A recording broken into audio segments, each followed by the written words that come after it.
أعوذ بالله من الشيطان الرجيم بسم الله الرحمن الرحيم الذين يقيمون الصلاة ويؤتون الزكاة وهم راكعون. وہ لوگ نماز کو اس کے پورے آداب اور شرائط کے ساتھ پابندی سے ادا کرتے ہیں. دوسرے یہ کہ اپنے مال میں سے زکوٰۃ ادا کرتے ہیں. تیسرے یہ کہ وہ لوگ متواضع فروتنی کرنے والے ہیں، اپنے اعمال خیر پر ناز اور تکبر نہیں کرتے. یہ تین صفات بیان فرمائی ہیں سچے پکے مسلمان کی. جو نام کا مسلمان ہوگا وہ نام کی نماز پڑھے گا. جو کام کا پکا سچا مسلمان ہوگا وہ یقیمون الصلاۃ پر عمل کرے گا. عربی کے اندر قرأ یقرؤ کے معنی آتے ہیں پڑھنے کے، اور اقام یقیم اقامتن کے معنی آتے ہیں قائم رکھنے کے، کھڑے ہونے کے، مسلسل کسی چیز کو صحیح طریقے سے ادا کرنے کے. تو ایک تو ہے نماز کا پڑھنا اور ایک ہے نماز کا قائم رکھنا. تو اس میں فرق ہے. جو ہلکے پھلکے مسلمان ہیں وہ تو نماز پڑھتے ہیں، اور جو پکے سچے مسلمان ہیں وہ نماز کو قائم رکھتے ہیں. اب قائم رکھنے میں نماز کے سارے اصول اور آداب اور نماز کی دعوت وہ سب چیزیں آتی ہیں اس میں یقیمون الصلاۃ میں.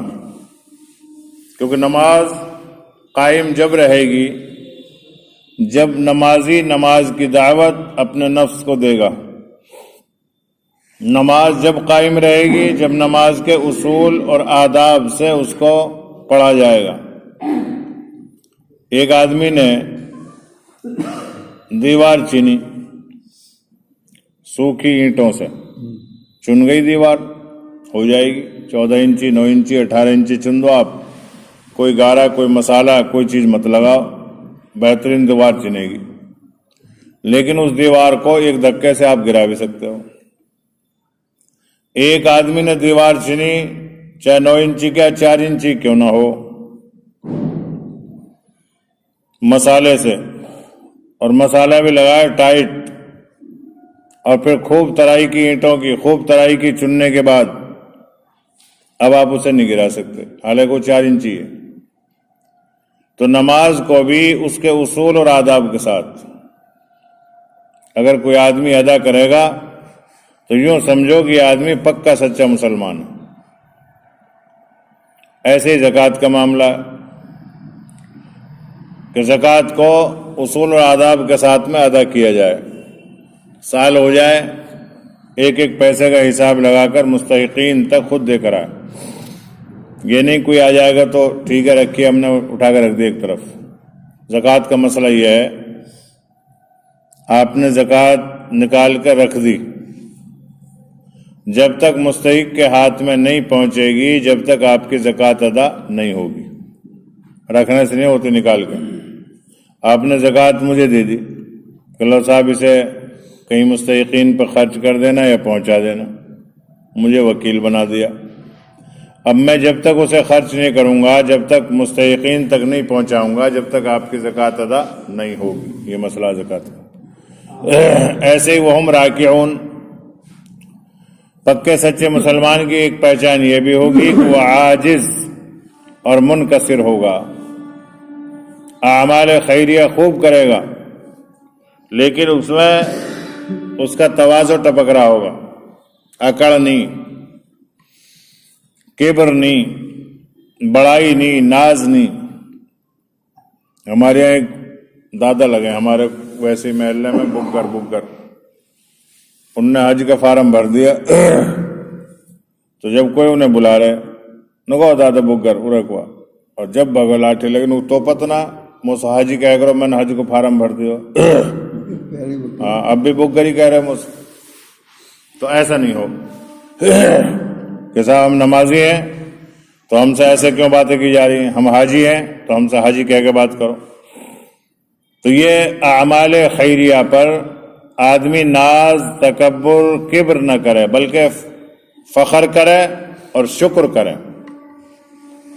فخر دل کے اندر ہو کہ اللہ تیرا شکر ہے کہ تو نے ہم سے نماز ادا کرا دی، تو نے ہمیں حج کرا دیا، اے اللہ تیرا شکر ہے تو نے ہمیں دعوت کے لوگوں میں شامل فرما لیا، تیرا بہت بڑا شکر ہے۔ اس بات پر زبان سے، دل سے شکر بھی ہو اور فخر بھی ہو۔ یہ نہ سوچے کہ صاحب کیا ہم تو نمازی آدمی، گرے پڑے لوگ ہیں، یا ہم تو دعوت کے ساتھی ہیں، ہم تو بہت کمزور ہیں۔ نہیں، جو آدمی اللہ کے حکموں پر چل رہا ہے وہ کمزور نہیں ہے، وہ بہت بڑا، اس کی قدر اللہ کے یہاں بہت اونچی۔ ویسے وہ عاجز اور منکسر نظر آئیں گے، لیکن اللہ کے یہاں ان کا بہت بڑا مقام۔ تو یہ پہچان بتلائی ہے نماز کا ادا کرنا اہتمام کے ساتھ۔ اہتمام میں نماز کی پابندی بھی آتی ہے، نماز میں بہترین وضو بھی آتا ہے، اور نماز کے سارے فرائض اور جتنے بھی ارکان ہیں نماز کے وہ سارے کے سارے اس میں آتے ہیں۔ ایسی زکوٰۃ ہے، زکوٰۃ میں بھی اس کے سارے اصول و آداب پابندی سے، اہتمام سے ادا کی جائے، مستحقین تک پہنچائی جائے۔ ایسی عاجزی انکساری راکعون کے اندر، تمام عاجزیاں انکساریاں اس کے اندر۔ اور بعض روایت میں ہے کہ یہ جملہ حضرت علی کرم اللہ وجہہ کے بارے میں ایک خاص واقعہ کے متعلق نازل ہوا ہے۔ وہ ایک روز حضرت علی مرتضیٰ رضی اللہ تعالی نماز میں مشغول تھے۔ جب آپ رکوع میں گئے تو کسی سائل نے آ کر سوال کیا۔ آپ رضی اللہ تعالی نے اسی حالت رکوع میں اپنی ایک انگلی سے انگوٹھی نکال کر اس کی طرف پھینک دی۔ غریب فقیر کی حاجت روائی میں اتنی دیر کرنا بھی پسند نہیں فرمایا۔ یہ تھا اللہ کی رحمت دینے والوں کی وہ، کہ نماز سے فارغ ہو کر اس کی ضرورت پوری کر دیں، اتنا بھی جو ہے گوارا نہیں کیا۔ اب آپ یوں کہو گے جی نماز کا کیا مسئلہ رہا، نماز ہو گئی، کیونکہ یہ عمل قلیل ہے۔ انگوٹھی یوں نکالنا، یوں پھینک دینا، یہ عمل قلیل میں شمار ہوتا ہے۔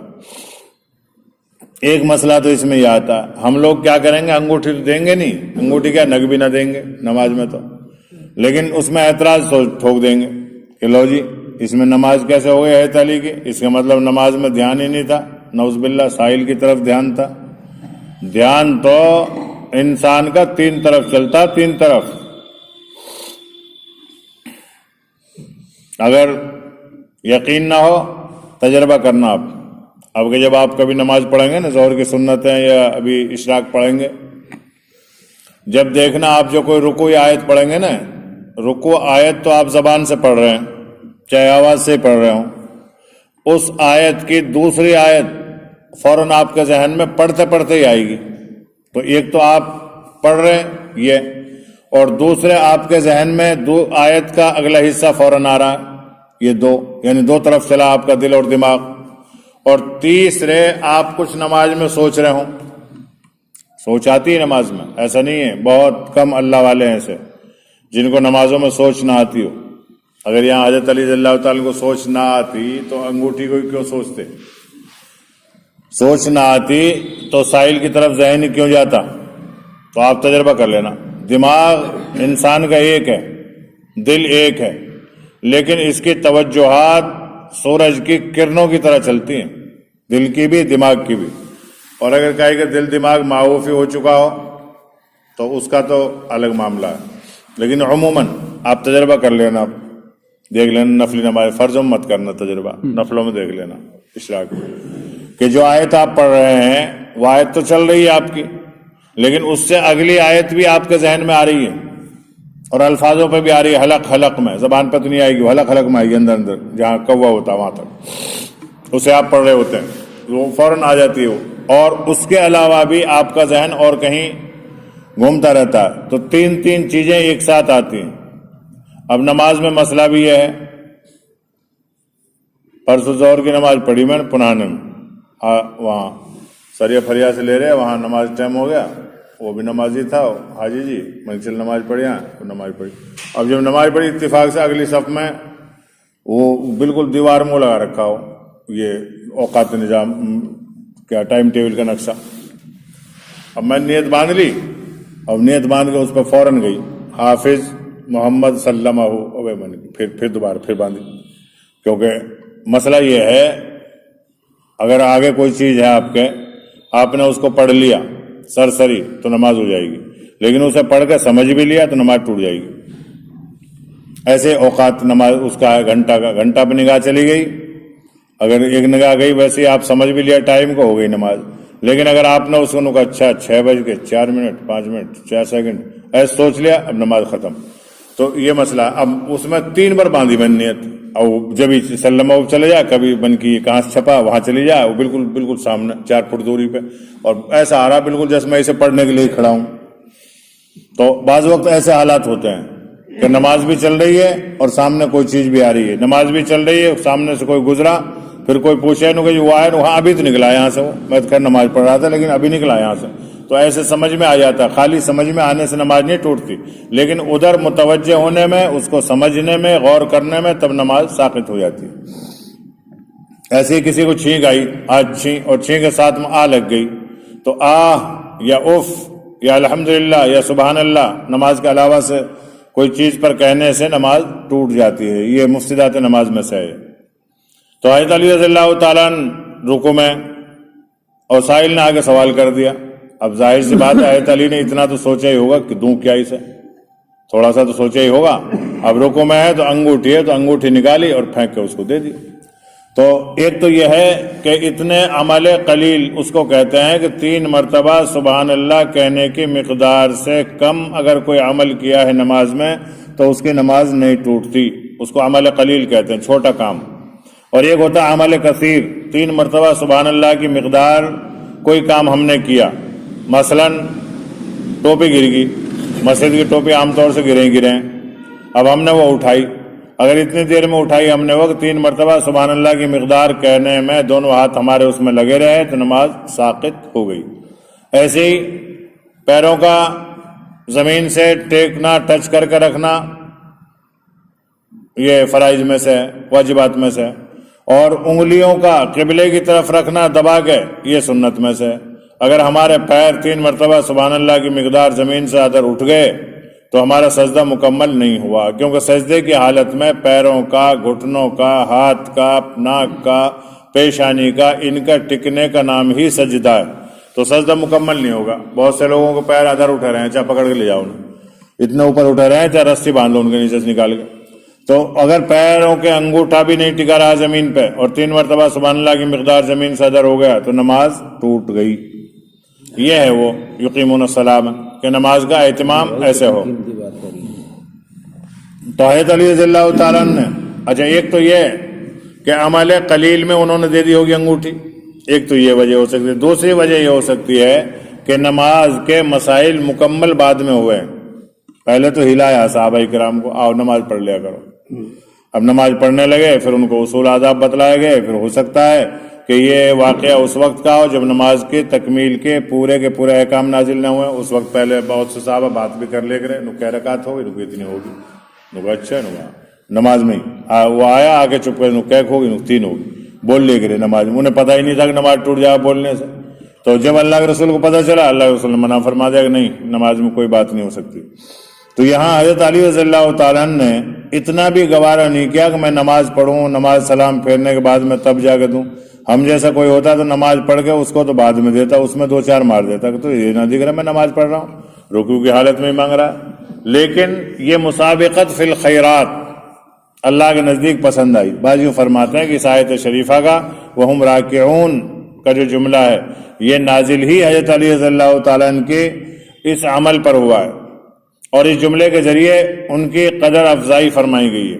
اس روایت کی سند میں علماء محدثین کو کلام ہے، لیکن روایت کو صحیح قرار دیا جائے تو اس کا حاصل یہ ہوگا کہ مسلمان کی گہری دوستی کے لائق نماز اور زکوٰۃ کے پابند عام مسلمان ہیں، ان میں خصوصیت کے ساتھ حضرت علی کرم اللہ وجہہ اس دوستی کے زیادہ مستحق ہیں، جیسا کہ ایک دوسری صحیح حدیث میں نبی کریم صلی اللہ علیہ وسلم کا ارشاد ہے کہ من کنت مولا فعلی مولا، شیعہ بہت روایت کو اس کو بیان کریں، من کنت مولا فعلی مولا، کہ دیکھو اللہ کے رسول نے یہ فرمایا، تو یعنی جس کا دوست میں ہوں تو علی بھی اس کے دوست ہے۔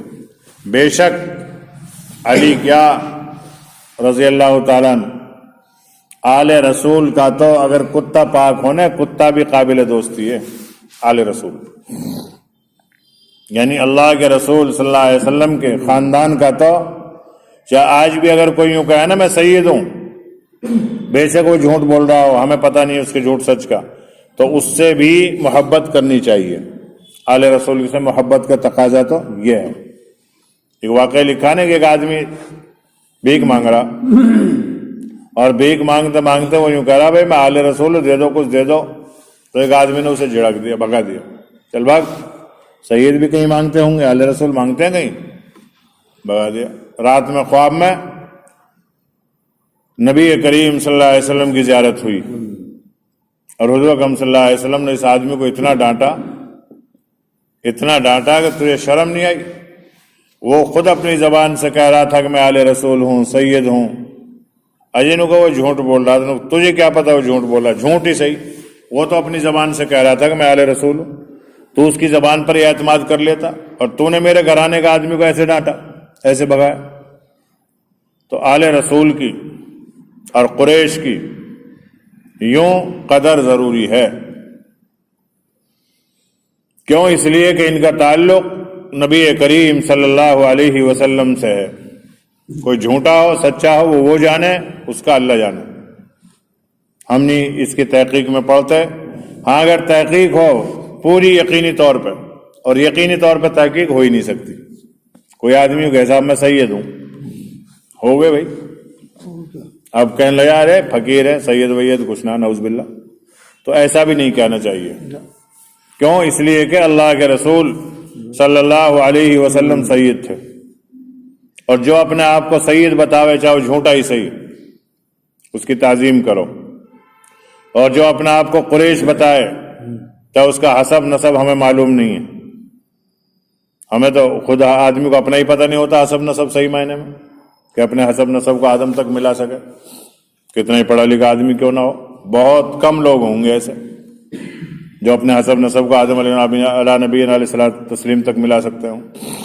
لیکن جب وہ کہہ رہا کہ میں سید ہوں یا میں قریشی ہوں، تو بھائی ٹھیک ہے، ہو گئی، تمہاری قدر دلوں میں ہونی چاہیے، سید کی بھی، قریشی کی بھی، ہاشمی کی بھی، جن جن کا سلسلہ نبی کریم صلی اللہ علیہ وسلم سے جا کے ملتا ہے، چاہے وہ جھوٹ بول رہا ہو، کیونکہ ہمیں یقین ہے ہی نہیں کہ جھوٹا ہے سچا ہے، تو ہمیں تو اس نسبت کو سچا ہی ماننا چاہیے۔ اب قریش ہے، کوئی آدمی کہے صاحب میں قریشی ہوں، ہو گئے بھائی، ہمیں تو تحقیق ہے نہیں۔ قرآن میں لإیلاف قریش کی فضیلت میں خود قرآن کی آیت نازل اتری، اب جس قوم کے لیے قرآن کی آیت اتری ہو اس کی قدر کیوں نہ کی جائے؟ جھوٹا ہے تو وہ اپنے جھوٹ کا خود حساب دے گا، ہم تو اسے سچا سمجھ رہے ہیں۔ تو یہاں من کنت مولا ہو فعلی کیوں مولا فرمایا اللہ کے رسول نے، جس کا دوست میں ہوں علی بھی اس کے دوست۔ اب ظاہر سی بات ہے کہ ہم سب کو نبی کریم صلی اللہ علیہ وسلم سے محبت ہے، اور ہونی بھی چاہیے، تو جب نبی سے محبت ہے تو علی سے بھی ہونی چاہیے محبت۔ بہت سے لوگ معرکہ کربلا کے واقعات میں غلط روش پر چلے جاتے ہیں، جبکہ ہم مسلمانوں کا عقیدہ یہ ہے کہ آل رسول بھی افضل اور صحابہ کرام بھی افضل، کیونکہ صحابہ کرام کو بھی خود اللہ تبارک و تعالی رضی اللہ عنہم ورضوا عنہ فرمایا، اور اس میں پھر حضرت علی بھی ہیں، آل رسول بھی ہیں اسی میں، جو اس وقت کے صحابہ ہیں۔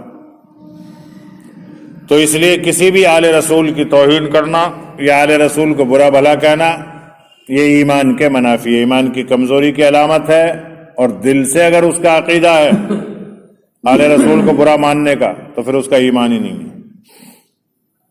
جو نبی پر ایمان لے آیا تو اسے آل رسول کو بھی اسے محبت کرنی پڑے گی۔ اللہم والی من والا وعاد من عادہ، اللہم والی من والا وعاد من عادا، یعنی اللہ آپ محبوب بنا لے اس شخص کو جو محبت رکھتا ہے علی مرتضیٰ سے۔ نبی کریم صلی اللہ علیہ وسلم فرما رہے ہیں جو علی سے محبت کرے اللہ اسے اپنا محبوب بنائے، اور دشمن قرار دیں اس شخص کو جو دشمنی کرے علی مرتضیٰ سے۔ اب بتاؤ کتنی بڑی حدیث ہے، جو علی سے دشمنی رکھے گا اللہ اس کو اپنا دشمن بنا لے۔ نبی کریم صلی اللہ علیہ وسلم فرمایا۔ حیدر علی کرم اللہ وجہہ کو اس خاص شرف کے ساتھ غالباً اس لیے نوازا گیا کہ نبی کریم صلی اللہ علیہ وسلم پر آئندہ پیش آنے والا فتنہ منکشف ہو گیا کہ کچھ لوگ حیدر علی رضی اللہ تعالیٰ سے عداوت دشمنی رکھیں گے، ان کے مقابلے پر عالم بغاوت اٹھاویں گے، جیسا کہ خوارج کے فتنے میں اس کا ظہور ہوا۔ یہ جتنے آج حیدری حیدری یا علی علی کرتے ہیں نا، یہی لوگ ہیں وہ جنہوں نے ان کو شہید کیا۔ خوارج، تشیع، شیعہ، جنہوں نے حضرت علی رضی اللہ تعالیٰ کا مزار بھی بنایا ہوا، نام سے اوپر سے علی علی کرتے ہیں لیکن اندر سے دشمنان اسلام۔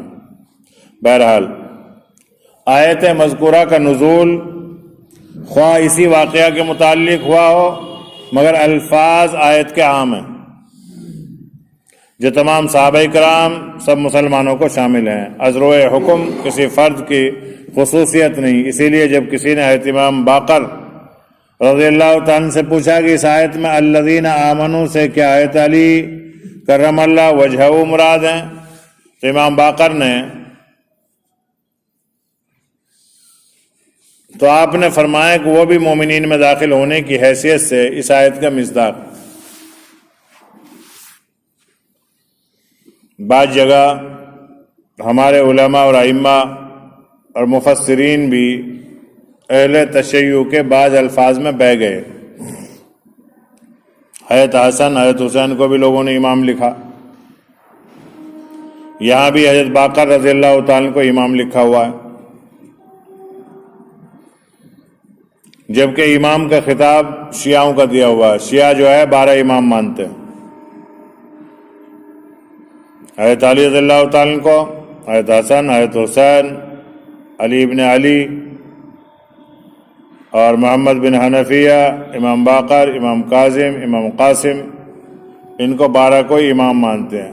الامام معصوم عن الخطایا کالانبیاء، یوں کہتے ہیں کہ یہ 12 امام ہیں، 12 کے 12 انبیاء کی طرح معصوم ہیں، جبکہ یہ ہمارا عقیدہ نہیں ہے۔ ہمارا عقیدہ تو یہ ہے کہ یہ جو حضور صلی اللہ علیہ وسلم کے دور میں تھے یہ سارے کے سارے صحابہ ہیں اور آل رسول ہیں، ہم اس لیے ان کی تعظیم کرتے ہیں، لیکن امام نہیں مانتے۔ امام اس لیے نہیں مانتے کہ نہ تو یہ کسی مسجد کے امام تھے، نہ فقہ کے امام تھے، اور نہ حدیث کے امام تھے۔ وہ تو امام کو معصوم عن الخطایا کہتے ہیں کہ امام جو ہوتا ہے ایسا ہوتا ہے جیسے نبی، تمام گناہوں سے پاکیزہ، اور جبکہ تمام معصیات سے پاکیزہ جو ذاتیں ہیں وہ صرف انبیاء اور رسول کی ہیں، اوروں کی نہیں۔ تو باقر رضی اللہ تعالیٰ سے جب یہ پوچھا کہ آیت کیا حضرت علی رضی اللہ تعالیٰ کے متعلق ہے، الذین آمنوا یقیمون الصلاۃ ویؤتون الزکاۃ وہم راکعون، تو حضرت باقر رضی اللہ تعالیٰ نے فرمایا کہ وہ بھی مومنین میں داخل ہیں، اور مومنین میں داخل ہونے کی حیثیت سے اس آیت کا مصداق، یعنی آیت شریفہ اگرچہ مان بھی لی جائے کہ ان کی شان میں نازل ہوئی ہے، تب بھی قیامت تک کے مومنین کے لیے کہ اصل مومن وہ ہیں جو نمازوں کو اہتمام کے ساتھ ادا کرتے ہیں، زکاتوں کو اہتمام سے ادا کرتے ہیں، اور خشوع اور خضوع رکھتے ہیں۔ اس کے بعد دوسری آیت میں ان لوگوں کو فتح اور نصرت اور دنیا پر غالب آنے کی بشارت دی گئی ہے جو آیت مذکورہ قرآنی کے احکام کی تعمیل کر کے غیروں کی گہری دوستی سے باز آ جائیں اور صرف اللہ تبارک و تعالیٰ اور اس کے رسول صلی اللہ علیہ وسلم اور ایمان والوں کو اپنا دوست بنا لیں۔ یوں ارشاد فرمایا کہ وَمَن يَتَوَلَّ اللَّهَ وَرَسُولَهُ وَالَّذِينَ آمَنُوا فَإِنَّ حِزْبَ اللَّهِ هُمُ الْغَالِبُونَ۔ اس میں ارشاد فرمایا کہ ان احکام الہیہ کی تعمیل کرنے والے مسلمان اللہ کا گروہ ہیں۔ پھر یہ خوشخبری سنا دی کہ اللہ کے گروہ ہی انجام کار سب پر غالب آ کر رہے گا۔ آنے والے واقعات نے اس کی ایسی تصدیق کر دی کہ ہر آنکھ والے نے دیکھ لیا کہ اس آیت شریفہ کی وضاحت کتنی کھل کر ہو گئی۔ صحابہ کرام رضوان اللہ تعالی مجمعین سب پر غالب آ کر رہے۔ جو طاقت ان سے ٹکرائی پاش پاش ہو گئی۔ خلیفہ اول صدیق اکبر رضی اللہ تعالیٰ کے مقابلے پر اندرونی فتنے اور بغاوتیں کھڑی ہوئی تو اللہ تبارک و تعالیٰ نے ان کو سب پر غالب فرمایا۔ حضرت فاروق اعظم رضی اللہ تعالیٰ کے مقابلہ پر دنیا کی سب سے بڑی طاقت ہے کیسر و کسریٰ کی آ گئی تو اللہ تبارک و تعالیٰ نے ان کا نام و نشان مٹا دیا۔ اور پھر ان کے بعد خلفاء اور مسلمانوں میں جب تک ان احکام کی پابندی رہی، مسلمانوں نے غیروں کے ساتھ خلط ملط اور گہری دوستی کے تعلقات قائم نہیں کیے، وہ ہمیشہ مظفر اور منصور نظر آئے، یعنی کامیاب اور مدد کیے ہوئے۔ چھٹی آیت شریفہ میں پھر بطور تاکید کے اس حکم کا اعادہ فرمایا گیا ہے جو شروع رکوع میں بیان ہوا تھا، جس کا مفہوم یہ ہے، اے ایمان والو، تم ان لوگوں کو اپنا رفیق یا گہرا دوست نہ بناؤ جو تمہارے دین کو ہنسی کھیل قرار دیتے ہیں۔ یہ دو گروہ ہیں، ایک اہل کتاب اور دوسرے عام کفار اور مشرکین۔ امام ابو حیان نے بحر محیط میں فرمایا کہ لفظ کفار میں تو اہل کتاب بھی داخل تھے، پھر خصوصیت کے ساتھ اہل کتاب کا مستقل ذکر اس جگہ غالباً اس لیے فرمایا گیا کہ اہل کتاب اگرچہ ظاہر میں بنسبت دوسرے کفار کے اسلام کے ساتھ قریب تھے، مگر تجربہ نے یہ بتلایا کہ ان میں سے بہت کم لوگوں نے اسلام کو قبول کیا۔ یہی وجہ ہے کہ عہد رسالت اور ما بعد کے ایمان لانے والے لوگوں کے عدد و شمار دیکھے جائیں تو ان میں کثرت عام کفار کی نکلے گی۔ اہل کتاب میں سے مسلمان ہونے والوں کی تعداد بہت کم ہوگی۔ اس وجہ سے، اور وجہ اس کی یہ ہے کہ اہل کتاب کو اس پر ناز ہے کہ ہم دین الہی اور کتاب آسمانی کے پابند ہیں، اس لیے ایمان میں داخل نہیں ہوتے۔ وہ کہتے ہیں ہمارا تو الگ مذہب پہلے ہی سے آسمانی مذہب ہے، آسمانی کتاب ہمارے پاس، اور اس فخر و ناز نے ان کو حق قبول کرنے سے باز رکھا ہوا ہے۔ مسلمانوں کے ساتھ تمسخر، استہزاء، مذاق کا معاملہ بھی زیادہ تر انہوں نے ہی کیا۔ اسی شرارت پسندی کا ایک واقعہ وہ ہے جو 7ویں آیت شریفہ میں رب العالمین نے اس کو بیان فرمایا۔ ابھی ہو گیا، ٹائم نہیں ہوا، ہو گیا تو وہ واقعہ کل ہوگا انشاءاللہ۔ سبحان اللہ بحمدہ، سبحانک اللہم وبحمدک، نشہد ان لا الہ الا انت، نستغفرک ونتوب الیک۔ سبحان ربک رب العزت عما یصفون وسلام علی المرسلین والحمد للہ رب العالمین۔ جاگنے کی بھی توفیق عطا فرمائے۔